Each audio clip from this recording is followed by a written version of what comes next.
ജനകീയോത്സവത്തോടനുബന്ധിച്ച് ഒരു പുസ്തക പ്രകാശനത്തിന്റെ ചടങ്ങിൽ പങ്കെടുക്കാൻ പോയ താങ്കൾക്ക് അപ്രതീക്ഷിതമായി ആശംസാപ്രസംഗം നടത്തേണ്ടി വന്നാൽ എന്തു ചെയ്യും?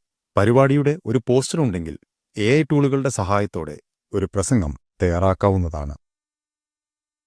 ഇവിടെ ChatGPT ഉപയോഗിച്ചാണ് ഈ പ്രവർത്തനം ചെയ്യുന്നത്.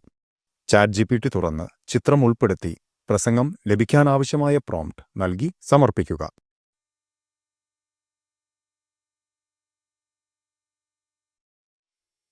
പ്രോംപ്റ്റ് ഇതാണ്.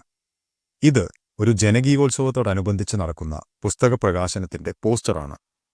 ഈ പരിപാടിയിൽ ഒരു ആശംസാ പ്രസംഗം നടത്തുന്നതിനായി ഒരു പ്രസംഗം തയ്യാറാക്കി തരാമോ? ലഭിച്ച പ്രസംഗം വായിച്ചു നോക്കൂ.